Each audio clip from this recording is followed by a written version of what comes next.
It was a warm Friday evening in late spring, the kind where the air feels light and the sky glows in soft orange colors before the sun disappears.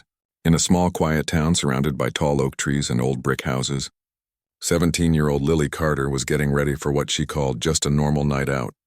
Her father, Daniel, watched from the living room as she stood by the mirror near the front door, putting on a small necklace she'd gotten for her birthday a few months ago. She looked happy, the kind of happy only a teenager can be when life still feels full of possibility. Her laughter filled the room when Daniel made a small joke about how she was taking longer to get ready than most brides on their wedding day. "Oh, come on, Dad," she said, rolling her eyes playfully. "It's just dinner. You don't have to act like I'm going to the moon." Daniel smiled. He loved those little moments, her teasing, her energy, her way of bringing life into the quiet house. After Lily's mother had passed away years earlier, it had just been the two of them. They had built their own rhythm, quiet breakfasts, inside jokes, late-night talks over tea. To him, she was everything. "Who are you meeting again?" he asked, pretending to sound casual. "Just some friends," she said, grabbing her small purse. "We're eating at the new place near the park. I'll be home before 10, promise." "All right," Daniel said. "Just text me when you get there, okay?" "Got it." She leaned in, gave him a quick hug, and headed toward the door. "Love you," she called out. "Love you too," he replied, watching her step into the driveway. Her old silver car started with a soft hum, headlights flashing against the garage door. Daniel stood by the window for a moment, watching her drive off into the fading sunlight. He had no reason to worry. Lily was responsible, thoughtful, and never stayed out too late.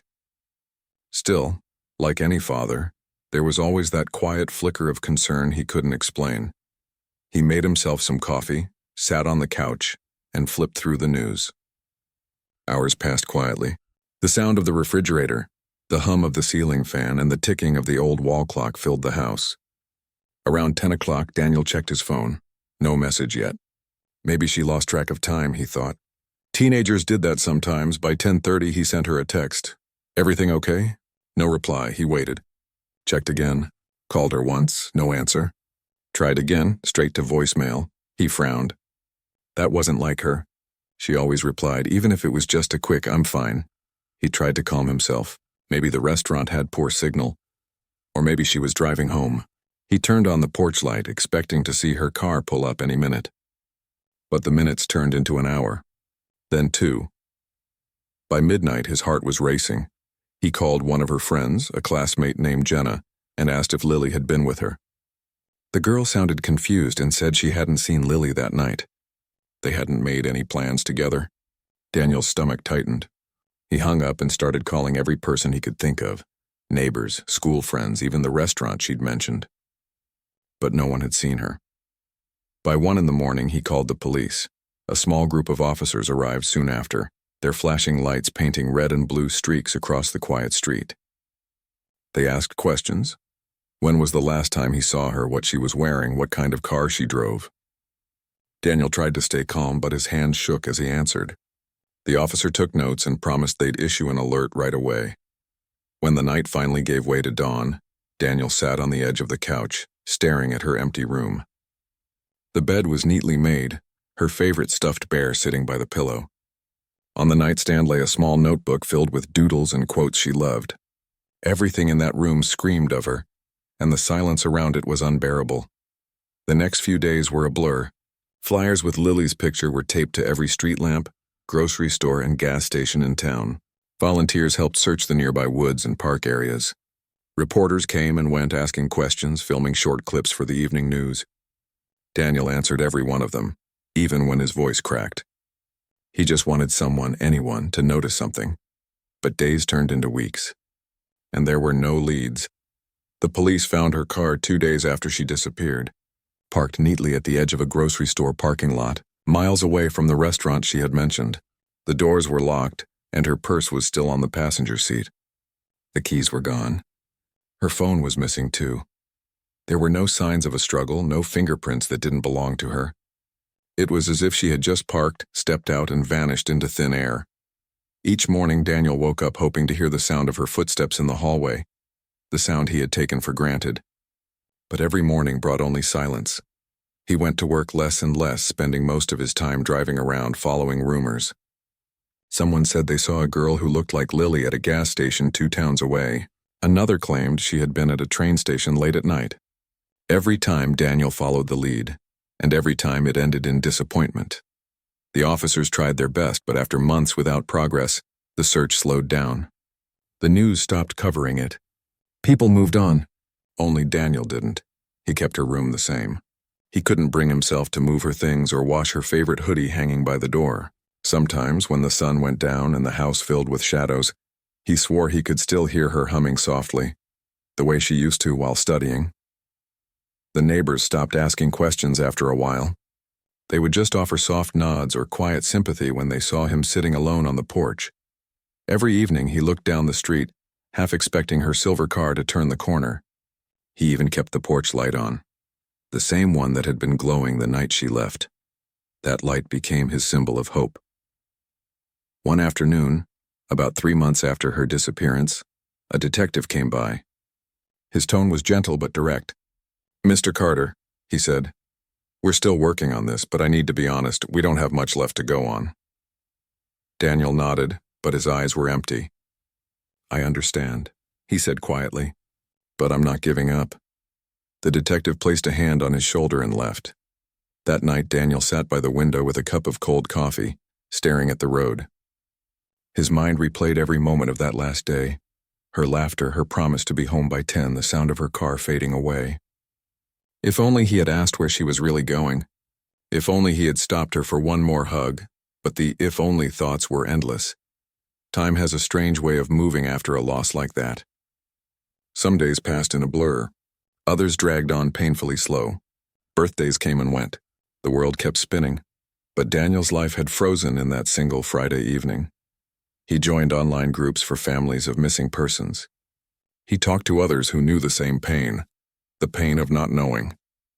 Some told him to find peace. Others told him to hold on. But no one could fill the space that Lily left behind. He would sometimes drive to the restaurant where she said she was meeting friends. He'd park there, stare at the tables through the window, and imagine her sitting there, smiling, chatting, alive. It hurt, but somehow it also kept her real in his mind. At night he prayed, not for miracles, but for answers. Just to know where she was, whether she was safe, whether she was still out there, thinking of home. Sometimes when he couldn't sleep, he'd replay the home videos she used to record on her old phone. Birthday cakes, messy hair mornings, laughter echoing in the background. He'd watch until his eyes blurred with tears, until exhaustion finally pulled him into restless sleep. The town slowly forgot. The flyers faded in the rain. But Daniel never stopped believing that somewhere, his daughter was alive. He didn't know it then. But the story wasn't over. Somewhere far beyond what he could imagine, the answer was waiting.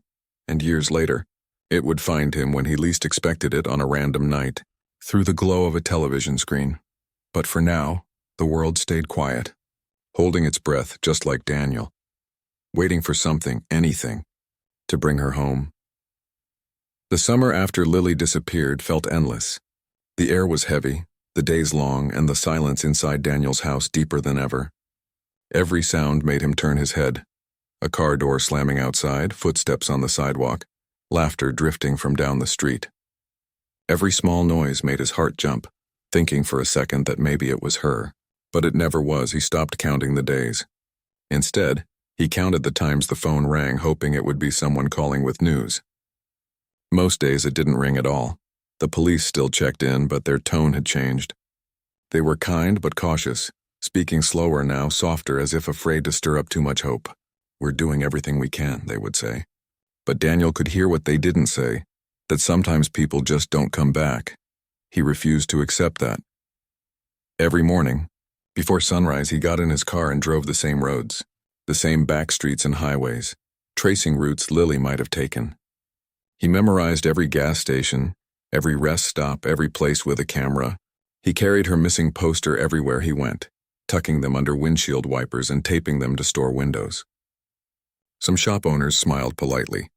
Others just nodded and said, "We'll keep an eye out." After a few months, the town started to move on. Life went back to normal for everyone else. Kids returned to school.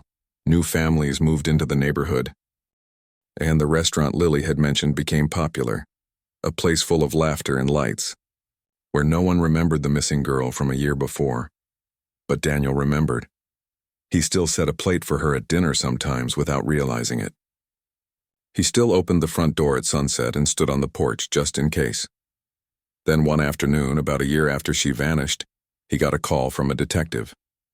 There had been a possible sighting, a girl matching Lily's description seen at a rest stop several towns away. Daniel didn't wait for details. He grabbed his keys, drove for hours, and when he arrived, the officer there said the girl had left before they could confirm anything. She might have been Lily. She might not have been. No one knew, but that single possibility, that tiny flicker of maybe, gave Daniel new energy.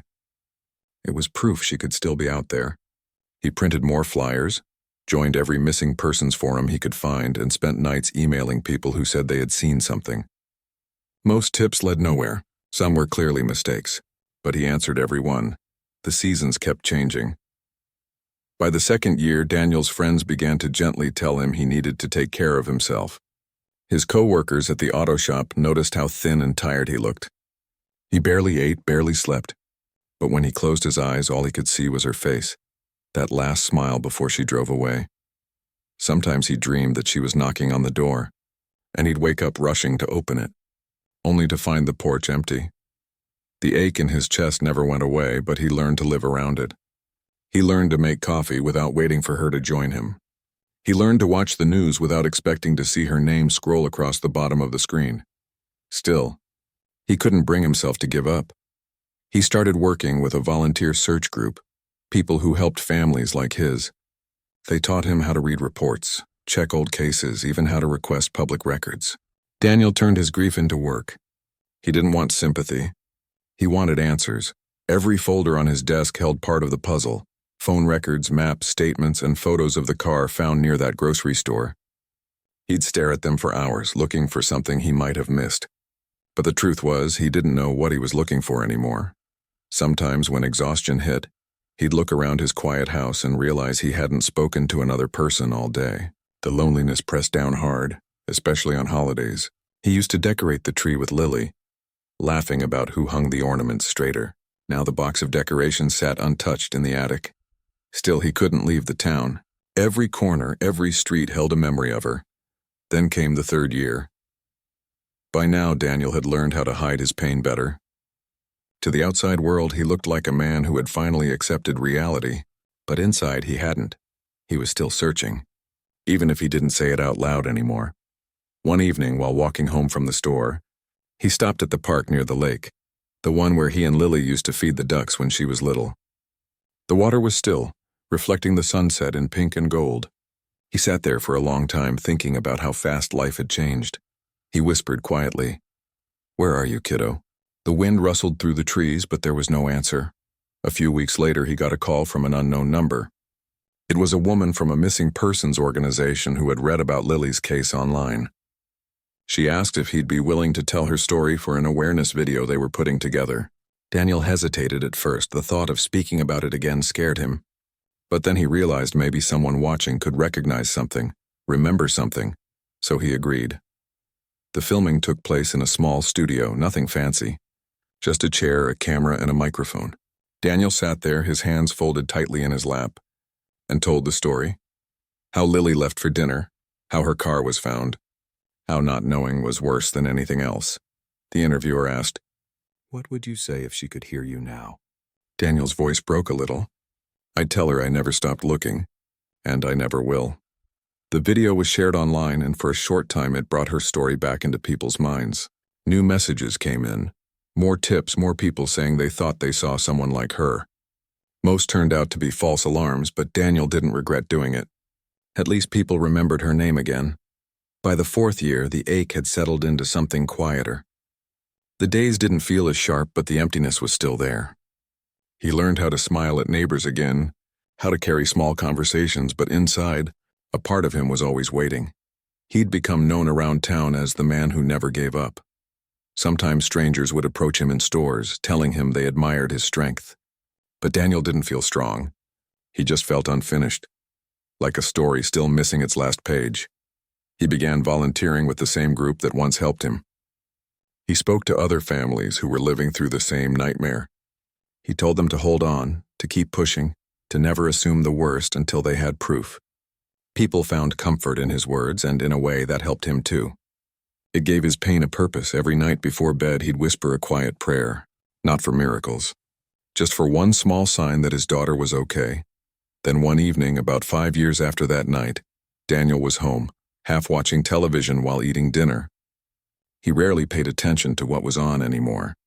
The TV was just background noise to fill the silence, but something caught his eye.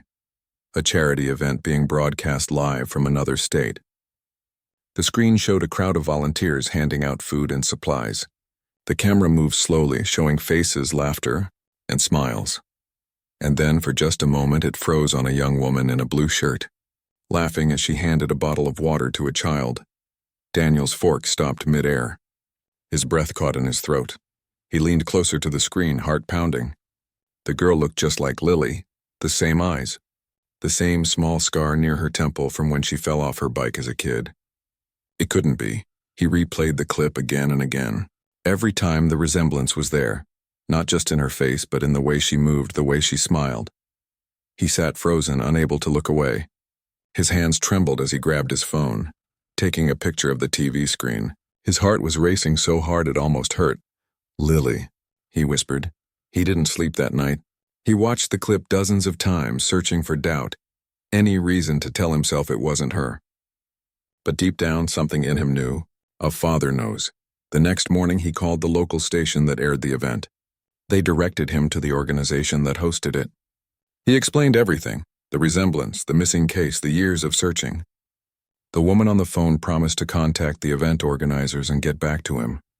Every hour felt like a lifetime. When the call finally came, the woman said she had managed to get the name of the volunteer, and she was working at a shelter in another city. Daniel could barely breathe. It felt impossible, unreal. After all these years of nothing, was this really happening? He didn't know what he would find. He didn't know if she would even recognize him. But one thing was certain. For the first time in 5 years, the light that had gone out inside him flickered again.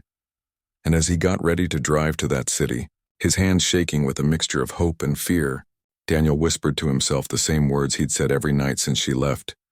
"I'm coming for you, kiddo." Daniel didn't sleep that night. The image of the young woman on the TV screen kept looping in his mind like a scene he couldn't turn off. Every time he closed his eyes, he saw her face again, that familiar smile, the small scar near her temple, the same way she tilted her head when she laughed. It had to be her. He had waited 5 years for even the smallest sign, and now, after all that silence, one appeared out of nowhere, through a flicker of a television broadcast. He didn't know if it was coincidence, fate, or something beyond explanation, but he knew one thing for sure. He couldn't ignore it. By sunrise, he had already packed a small bag. He printed copies of the photo he'd taken of the TV screen, wrote down the name of the organization the woman from the network had given him, and filled his gas tank. His hands trembled slightly as he turned the ignition key. For the first time in a very long time, his heart felt alive again. Not from fear or grief, but from hope. The drive took hours. He didn't even turn on the radio. The only sound in the car was the steady hum of the engine and the rush of wind outside the window. As the highway stretched on, memories came flooding back. The mornings he used to drive Lily to school, their silly car sing-alongs, the way she'd tease him for driving too carefully. He smiled softly at the thought, his eyes misting over. He stopped at a small diner halfway through the trip just to catch his breath. The waitress poured him coffee and asked if he was traveling for work. He shook his head and said, "I'm going to see someone." She smiled and said, "Well, I hope it's a good reunion." He held on to those words like a promise. When he reached the city, the afternoon sun hung low and traffic crawled along busy streets filled with honking cars and flashing lights. He hadn't been in a place this crowded in years. His small town was quiet, predictable. This was chaos. But somewhere in this chaos, maybe his daughter was living her life, unaware that her father was just a few blocks away. He finally found the shelter the woman had mentioned. It was an old building with faded paint, tucked between two taller ones. A small sign above the door read, New Beginnings Community Center. People were coming and going. Volunteers, families, people in need. Daniel parked across the street and sat there for a moment, his heart pounding so hard he could feel it in his chest. What if it wasn't her? What if he was wrong? What if this was just another false lead, another cruel trick of hope? He almost couldn't move. But then he thought of the years he'd spent searching, the nights he'd whispered her name into the dark. He couldn't turn back now. He stepped out of the car, his knees weak but his mind clear. Inside the building, the air smelled faintly of coffee and cleaning supplies. A woman at the front desk looked up and smiled. "Can I help you?" she asked. Daniel hesitated, then held out the picture he'd printed. "I'm looking for someone who might volunteer here. I saw her on TV during an event you hosted." The woman took the paper and studied it. Her eyes widened slightly. "Oh," she said softly, "I know her. That's Anna. She's one of our regular volunteers." "Anna," Daniel repeated quietly, his heart jumping. "Is she here now?" The woman nodded. "I think so. She's in the back garden helping with the afternoon group." Daniel swallowed hard. His hands trembled as he followed her down the hallway. The sound of laughter and voices grew clearer. Through the glass doors ahead, he could see people gathered around picnic tables, sorting boxes of clothes and food. And then he saw her. She was standing near the edge of the group, handing out water bottles. Her hair was longer now, her clothes simple and worn, but the way she smiled, that smile he knew by heart. For a moment, time froze. Daniel felt the air leave his lungs. Every part of him wanted to run to her, to shout her name, to hold her. But he didn't move. He just stood there, afraid that if he blinked, she'd vanish again like a dream. The woman at the desk touched his arm gently. "Do you want me to call her over?" He nodded, unable to speak. She waved toward the garden and called out, "Anna, someone's here to see you." The young woman turned. Her eyes met his. For a second, there was only silence between them. The kind of silence that holds years of questions and emotions too heavy for words. Her expression changed. Confusion first, then something like recognition, then hesitation. Daniel stepped closer, his voice trembling. "Lily?" She blinked, her brow furrowing. "I'm sorry," she said softly. "Do I know you?" The sound of her voice hit him like a wave. It was hers, an older, maybe softer, but unmistakably hers. He felt tears rising before he could stop them. "It's me," he said, his voice breaking. "It's Dad." The young woman froze. Her eyes searched his face as if trying to piece together something buried deep inside her. She took a small step back, then forward again, her lips parting slightly. I don't understand," she whispered. Daniel didn't move closer. He was afraid to scare her. "You don't have to," he said gently. "I've been looking for you for so long." The woman from the desk quietly slipped away, leaving them alone. The next few minutes passed in a blur. She looked at him with wide, uncertain eyes, and he tried to stay calm, to let her take in what was happening. Someone brought her a chair and she sat down slowly. Daniel knelt beside her, his heart still racing. "You don't remember me, do you?" She shook her head, tears beginning to fill her eyes. I don't know. I feel like I should, but everything's blurry." He nodded, wiping his face. "It's okay. You don't have to remember everything right now." She hesitated, then asked quietly, "You really think I'm your daughter?" He took a small photo from his wallet, the same one he'd carried for 5 years. It was a picture of her at 16, grinning with cake on her nose. He placed it gently in her hands. Her fingers trembled as she looked at it. Her eyes softened. "That's me," she whispered. Daniel's voice broke. "Yes, that's you. That's my little girl." For the first time in years, he saw her smile. Not the bright, carefree smile from before, but a small, fragile one filled with uncertainty and emotion. The shelter staff helped arrange a quiet space for them to talk. She told him her name really was Anna now. She didn't remember much from before 5 years ago. There were pieces and flashes of faces, sounds, maybe even places, but nothing clear. She said she woke up one morning in a small town miles away, with no idea who she was or how she got there. A kind woman had found her wandering near a bus station and helped her get medical care. When no one came forward, she started over. Daniel listened with tears streaming down his face. It wasn't the story he expected, but it was more than he ever dreamed he'd get. She was alive. He showed her old photos, told her small stories about her childhood, The time she tried to bake cookies and filled the kitchen with smoke. The summer they built a treehouse, the song she used to hum when she was nervous. Sometimes as he spoke, she'd close her eyes as if trying to reach for something just out of memory's grasp. "I think," she said quietly at one point, "I think I remember that song." Daniel smiled through his tears. "You used to drive me crazy with it," he said. They both laughed softly. It felt unreal, like the world had folded in on itself, bringing them back together after years of darkness.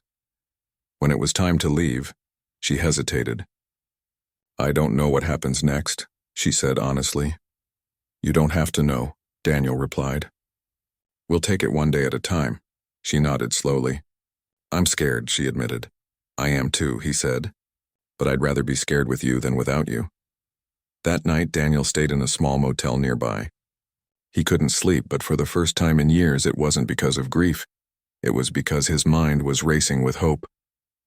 He had her back, even if she didn't remember everything yet. The next morning, he met her again at the shelter. They walked together through the city park, not saying much, just trying to feel the presence of one another. She asked questions, what her life was like, what kind of person she used to be, what her favorite foods were. Daniel answered each one carefully, filling in the blanks of a life she'd lost. As they sat by a fountain, she looked at him and said quietly, "I don't remember everything, but when I'm near you, it feels safe, familiar." Daniel smiled, holding back tears.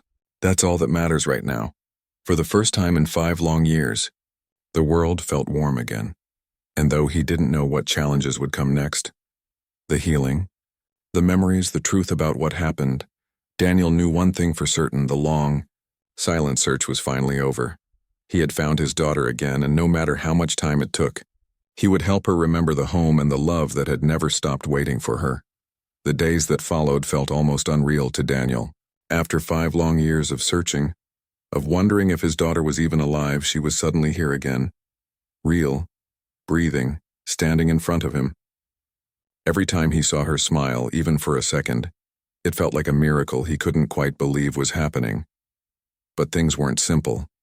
She was different now. There were moments when she seemed calm and at ease, and others when she looked distant, as if lost inside her own thoughts.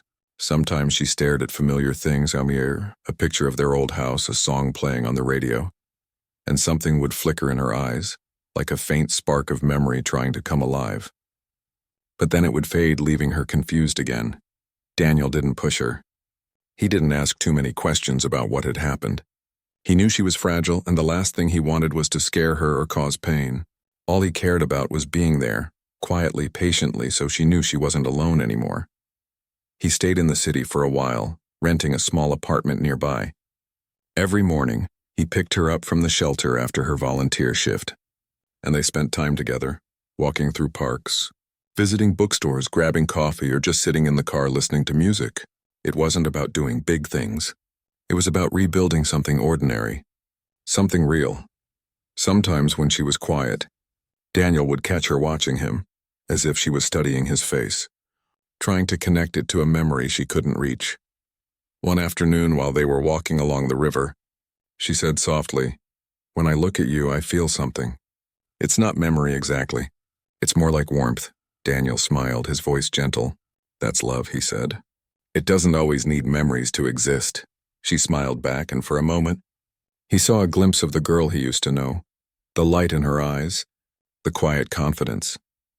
They spent weeks like that, slowly finding a rhythm. The shelter workers were kind and understanding.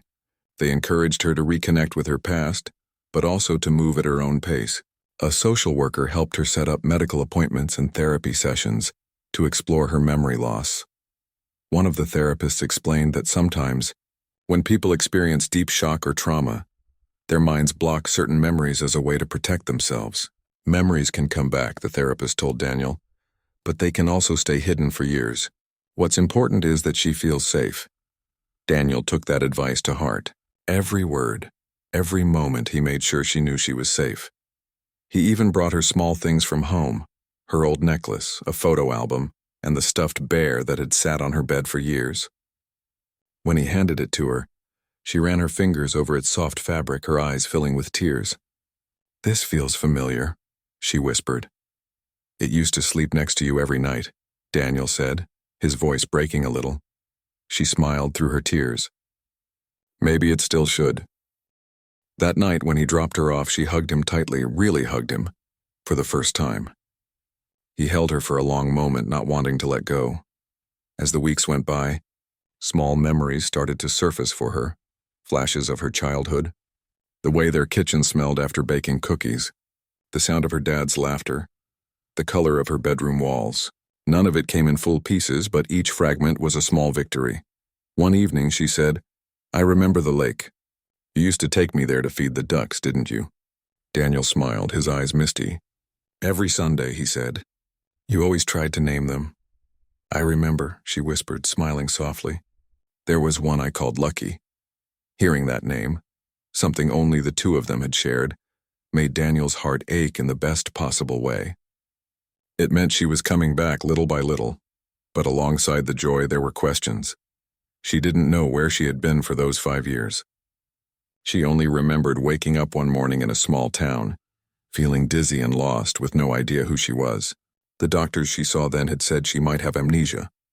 A kind woman who ran a community program helped her find a place to stay and gave her the name Anna, since she didn't remember her real one. From there, she started volunteering, trying to rebuild a life from scratch. Daniel wanted to know more. Of course he did. But every time she tried to think further back, her expression turned pained as if her mind hit a wall. The therapist advised him to be patient. If her brain blocked those years out, the therapist said, there's a reason. Pushing too hard might make things worse, so Daniel waited. He focused on the present. One weekend, he took her back to their hometown. She hesitated at first, afraid it might be too much, but he promised they'd take it slow. As they drove into town, she looked out the window quietly, her eyes scanning the familiar streets. When they reached the old house, Daniel parked and looked at her gently. "You ready?" he asked. She nodded nervously. The front porch light was still the same one he had kept on all those years. When they stepped inside, she walked slowly, touching the walls, the picture frames, the furniture. Her fingers lingered on small details, the chipped corner of the coffee table, the old clock by the kitchen door. She stopped by her bedroom door. "Can I go in?" she asked softly. "Of course," Daniel said. She stepped inside, and for a moment she just stood there. The room looked almost exactly as she had left it.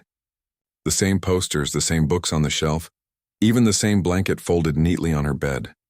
She sat down, running her hands across the fabric. "It's like time froze," she said quietly. Daniel sat across from her. "I guess I wasn't ready to change anything." Tears welled up in her eyes. "You kept it all this time," he nodded. "I wanted it to be waiting for you." She smiled through her tears. "You really never gave up, did you?" "Not for a second," he said. That night, she stayed in her old room for the first time since she disappeared. Daniel barely slept, afraid he might wake up and find it had all been a dream. But when morning came, he heard her voice calling softly from the kitchen. "Dad?" It was the first time she had called him that again. He rushed down the stairs, and there she was, making coffee, her hair tied back just like she used to. He couldn't stop smiling. Over the next few weeks, she started visiting more often, staying for longer stretches. Sometimes they'd watch old home videos together, laughing at how young they both looked. Other times they'd sit in comfortable silence, each lost in their thoughts but grateful to be in the same space.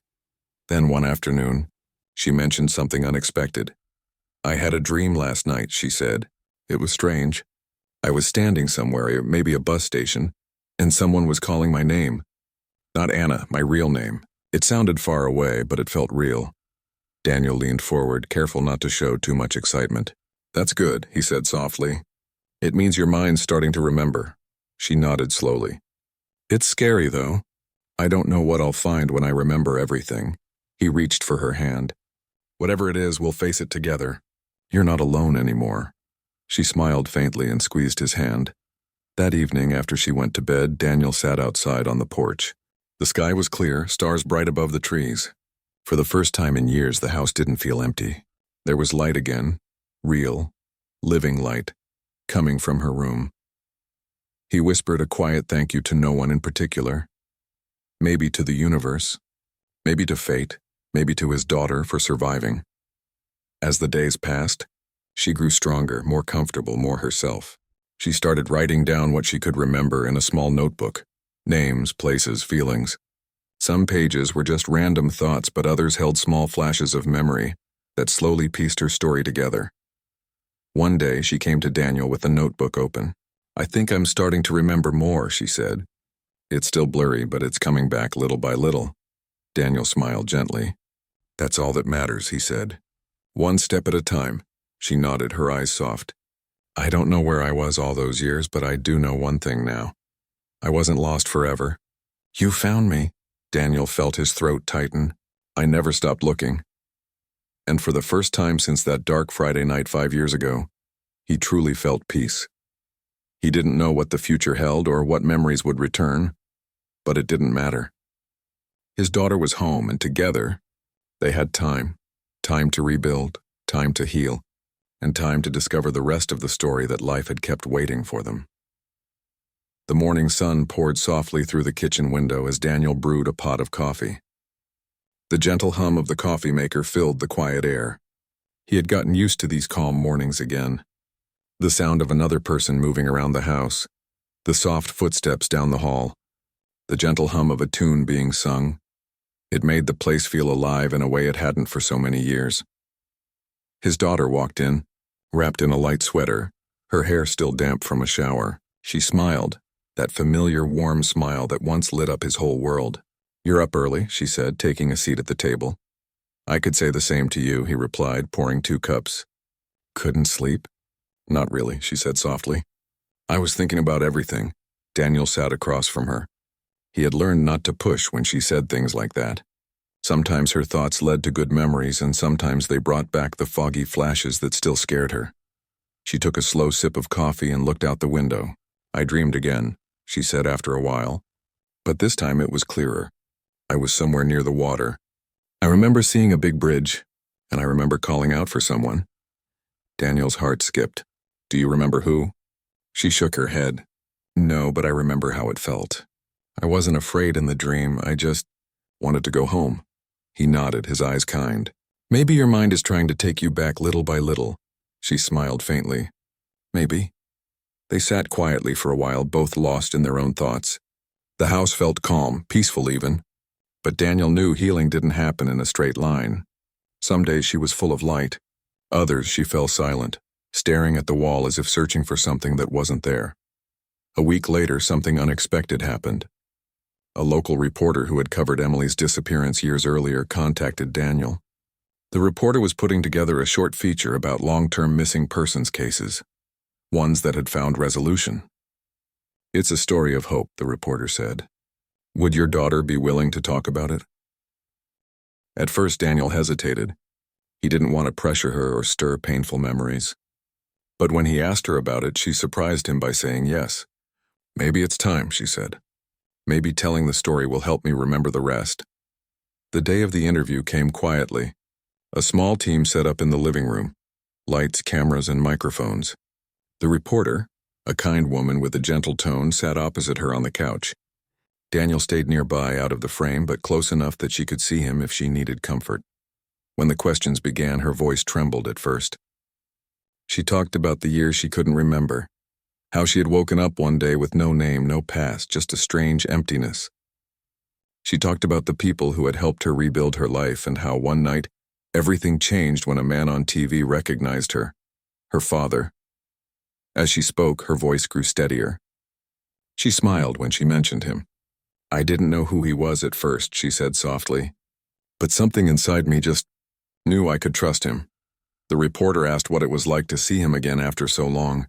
She paused, her eyes glistening. "It felt like coming home," she said. "Even though I didn't remember everything, my heart did." When the interview ended, the crew packed up quietly. Daniel went over and hugged her. "You were amazing," he said. She smiled through her tears. It felt good to talk about it, like I was letting go of something heavy. That night, they watched the broadcast together. The story played out beautifully. Respectful, heartfelt, full of hope. Watching herself on screen felt strange, she admitted, but seeing her father's face beside hers made it feel complete. After the segment aired, messages began pouring in from neighbors. Old friends, even strangers who had followed her case. People sent letters, emails, and notes saying how her story gave them hope for their own missing loved ones. One message stood out. It came from a nurse in another city who said she remembered treating a young woman who matched her description years earlier. A girl who had been brought into a small clinic, confused and weak with no memory of who she was. The nurse didn't know what happened after that, but she offered to share any old records she could find. When they followed up, they discovered that the clinic had since closed, but the nurse's story filled in one missing piece. It confirmed where she had first been found just a few months after disappearing. It meant she hadn't vanished for the full 5 years. There was a gap, a shorter missing time that might someday be explained. It wasn't the full answer, but it was something. The discovery didn't bring fear. It brought peace. Knowing that someone had cared for her during those lost months made her feel less alone. "Maybe people were helping me all along," she said one evening sitting by the fire. "Even when I didn't know it." Daniel smiled. "Good people find their way to you when you need them most." I truly believe that. As weeks passed, life began to feel normal again, something Daniel never thought he'd say. They fell into routines. Grocery shopping on Saturdays, dinner on the porch when the weather was nice, and late-night talks when neither of them could sleep. And then, one evening in early autumn, something extraordinary happened. She had been going through a box of old things Daniel had kept. Old journals, school notebooks, small trinkets from childhood. Among them was a small locket tarnished with age. Inside was a tiny photo of her and her mother on one side, and on the other a date, engraved in tiny letters. When she touched the date, something flashed in her mind, a memory so vivid it took her breath away. She saw herself standing by the lake, wearing that same locket, laughing as her father took a picture. The smell of the grass, the sound of the wind. It all came rushing back like a wave, her eyes filled with tears. "I remember this day," she whispered. "You were taking pictures. Mom was making sandwiches." Daniel froze. "You remember that?" She nodded, smiling through her tears. "It was the last summer before I left for school. I remember everything now. The lake, the ducks, the boat, even the way you kept dropping your camera." He laughed softly, his voice trembling. "I did do that, didn't I?" She wiped her tears and laughed too. It wasn't just a laugh of joy. It was relief, release, and gratitude all at once. That night she wrote for hours in her notebook, filling pages with fragments of memories. Not all of them were clear, but enough to help her piece together who she truly was, not just a girl who vanished, but a person who survived, grew, and found her way back home. In the days that followed, her energy changed. She was lighter, freer. She started helping at the local community center, talking to other families who had lost loved ones. She never spoke about her trauma in detail. She didn't need to. Her presence alone told a story of survival and hope. People often asked Daniel how he managed to keep believing after all those years. He would smile and say, "When you love someone that deeply, you don't stop. You just keep walking until life gives you a sign." That sign had come in the form of a random TV broadcast, a moment that changed everything. Months later, they returned to the lake together, the same place that had started coming back in her memories. The air was cool and the water shimmered in the afternoon light. They sat on the old wooden bench watching ducks drift across the surface. "I used to name them all," she said with a smile. "Do you remember their names?" Daniel asked. She laughed softly. "Lucky, Sunny, and Feather. I think those were the ones," he smiled. "You always did have a good memory." She looked at him fondly. "It came back because of you." He shook his head. "No. It came back because you're stronger than anything that ever tried to take it away." They sat in silence for a while, listening to the sound of the wind moving through the trees. The years of pain, the sleepless nights, the endless wondering, all of it seemed to fade into the distance. She leaned her head on his shoulder and said quietly, "I used to feel broken, like I was just a story that ended too soon. But now I know it wasn't over. It just paused for a while." Daniel smiled, his heart full. "And now?" "Now," she said, "it's just beginning again." The sun dipped lower, painting the sky in shades of gold and orange. For the first time in a very long time, Daniel felt peace settle deep in his heart. His daughter was home, her memories returning, her spirit alive. And as the wind rippled gently over the lake, he whispered softly, almost to himself, We made it.